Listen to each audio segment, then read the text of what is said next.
Hello, welcome to today's Vlogmas, whichever day it may be. And today's video is one I'm very excited to be sharing because I am very happy to finally be making a sit-down video about a Jewish holiday, or as we call them, a Jewish Chag. A lot of people often compare Christmas and Chanukkah, and they are not the same. They are very, very much not the same. The only similarity is candles and gifts. And Chanukkah, we have a lot of Chagim. As Jews, there's a lot happening throughout the year. You may have already gathered from some vlogs and whatnot, but Christians tend to have, I think, I mean, don't get me wrong, I'm not Christian and I'm not that well versed in Christian life, I suppose, but I know that they have Christmas and Easter, and I think those are the only two really big ones. There doesn't really seem to be much else, I think, that I've noticed. We, on the other hand, have too many to count, but Chanukkah has always been and still is my favourite. Now, one of the reasons it's my favourite is because you can still go about life as normal. A lot of our Chagim affect life, regular life, in some way or another. And this is one of very few where you can celebrate Chanukkah without anyone knowing you're celebrating Chanukkah. So just to give a little bit of backstory, like so many Chagim and so many memorial days that we have throughout the year, this is one of those days where, or periods, where we commemorate being attacked and trying to be kicked out and trying to eradicate Judaism and us surviving and winning. If you're ever in doubt why a Jewish person is celebrating something, if you guess that, 90% of the time you'll be right, I reckon. In this case, there was a big bad evil guy, and I can't remember if he was Greek or Roman. They were both involved, but I think in the end it was the Greeks. I mean, bearing in mind, I've not been taught this story since I think I was about 3. Like, I don't remember. But he was like, boo, Jews, you're all rubbish because you don't believe in the same things as us. Stop practicing, convert, leave, die. You weren't allowed to leave even. I don't think that was an option. I think it was convert or die. And then the hero of our story, the Jewish hero, was like, boo, let's rebel against the regime and fight back. And they did, and they won. This is very much the shortened version. My channel is not going to be a Jewish Learning 101. There are other channels for that and other places on the internet for that. But that's the overall thing that happened.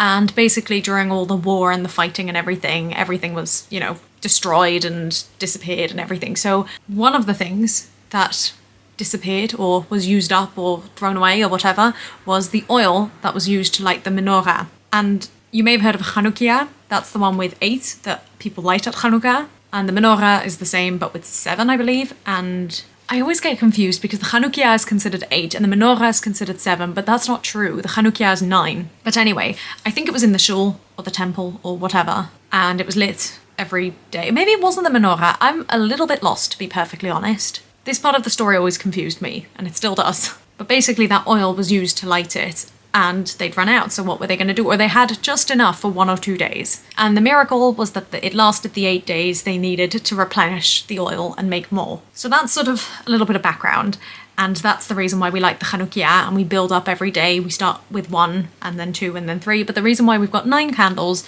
is because we've got the candle that lights the other candles. And it usually has a special place on the Chanukkah and stands out in some way. Usually, although not everyone does it this way. I don't have my Chanukkah here at the moment, which is a shame, but hopefully I will be able to show it to you in some vlogs. So another thing that happens with Chanukkah, and with a lot of Hebrew words to be honest, is they often get written down in different ways, and people have different ways of spelling these words. So you will probably have seen either a meme or just noticed that people spell Chanukkah differently. Now, being Dutch and pronouncing the ch as that sound, I spell it CH. Some people, especially Americans, tend to spell it with just an H. And then I usually spell it CHAN, and now I have 2 ways of doing this. Either the Dutch way, which is OEKA, and then potentially a H on the end if I'm feeling fancy, or the English way, UKKA, and again potentially a H on the end. But people, there are so many different ways to spell Chanukkah, that's not going to be our biggest concern. So the next thing I want to talk about is the lights. I just love, there's so much about this holiday that I love, and I love how it brings everyone together. I mean, all our Chagim do, but everyone sort of gathers round the Chanukkah, and we usually back at home had like 6 or 7 different, maybe not that many, maybe 3 or 4 different Chanukiot. I think that's the plural of Chanukkah. And so we'd all get a turn to lights and seeing it build up over the night. And then I always get sad on the 8th night because it's so pretty, but also you know that it's the last night and it's going to end. And the first night is like a night of promise of like a wonderful week ahead. I don't know, I personally just love it. And we sing these songs as well, and I've never thought about it, but I guess that's comparable to carols, but it's not really. And I love those tunes that we sing. And every year I forget about them, and then it gets to Hanukkah and I'm like, oh, I'm so excited to sing them again and listen to them again. Oh, it's just gorgeous. I love it so much. I'm so excited.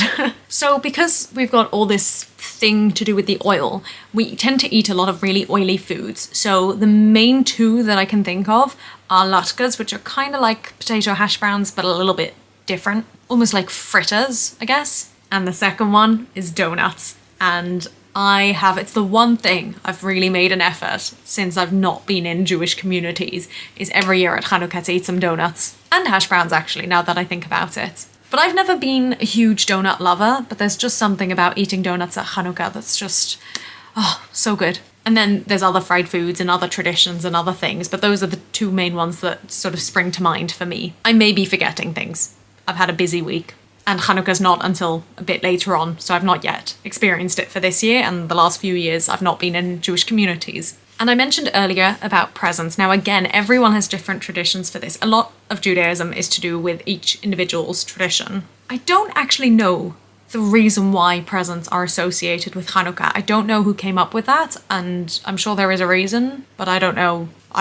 That's something I think I'm going to look up actually now, because I'm very curious and I can't believe I never asked that question. And the tradition we had growing up was that, first of all, generally speaking, the tradition is that it's just the parents give to the kids. Although I remember Hannah Witten mentioned about in a video once upon a time that in her family it is literally only the youngest child or children get. So once she had a kid, she didn't get presents anymore. And I don't think that's what we do. I think it's just always the parents give to the kids, but I could be wrong. And what we did was we got a little gift every night for the 8 nights. That's what we did growing up. More recently, it's just become, if you want one big gift for the 8 nights, you can have a big gift for the 8 nights. And obviously, as we've got older, we don't need the small stuff as much. We generally prefer bigger gifts. But it was nice always to find out what your gift was of the evening. And what my parents very cleverly did was that they weren't in charge of every night. They covered, call it 3 or 4, then they had one set of grandparents, then another set of grandparents, then aunts and uncles, then, they would find different family members to give on different nights.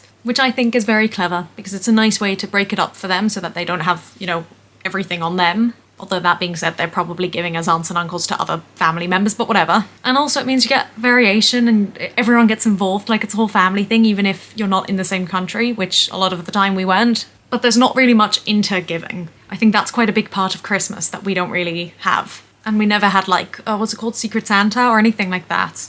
At school we did have something similar, and I can't remember the name now, but there was something. And then actually I realised I've forgotten to speak about one final important thing, which is another major part of Chanukkah. And it's probably one of the few things people, non-Jewish people, know about Chanukkah, and that's the dreidels, the little spin tops. And they are 4-sided, and they have Hebrew letters on each side, and each one stands for a different word to the phrase Nes Gadol Haya, either po or sham, and that means a great miracle happened, and then either here or there. And the ruling, from what I always remember being told, is if you are anywhere outside of Israel, it says sham, because it happened there, whereas in Israel, it's po, because it happened here. And I actually don't know if I've ever seen a dreidel with the pei. That means nothing to you, with the po.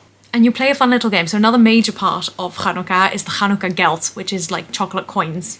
Oh, I just love them so much. And basically you would play a game with the Chanukkah gelt and the dreidels, and every letter has a different meaning. So I think the Gimel was always the best. So I think the Gimel was that you got the prize in the middle. The Gimel's like the G, the G. Nes, Nun, I think was, I can't remember Nun and Hey, which is N and H, I suppose. But I remember that Sham, or Po, but the last letter, the Sh sound, was the worst. And you had to, I think, give away everything. I can't remember the exact details, but I remember really enjoying the game. Because there was more or less no skill involved. It was purely luck. As long as you knew how to spin a dreidel, you were fine.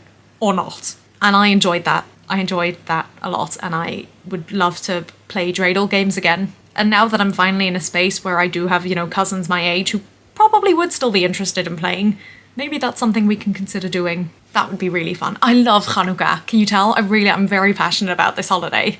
I would say almost every single one of our holidays or Memorial Days or whatever we have throughout the year, almost every single one has something about it that I'm like, oh, I'm not looking forward to this.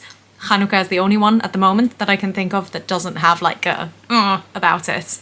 It's just great. It's just great. There is nothing to complain about. I love it. But my camera is now dying, so I will leave. If you have any questions, feel free to ask. I'm happy to do my best to answer them, but again, I may not be the best source of information. But I also realise for some people, I'm the only source of inspiration. I'm the only, or not inspiration, what's the word? Source of knowledge, I don't know. And I'd rather you learn something half-heartedly than not know about it at all. And if you are from any other religion that celebrates any other kind of thing, feel free to share. Let me know what you do, because I don't really feel I know anything else. At least not anything that happens in this time period for other religions. So let me know. Let's share. And be respectful. That's very important. Thanks so much for watching, and I will see you all tomorrow. Bye!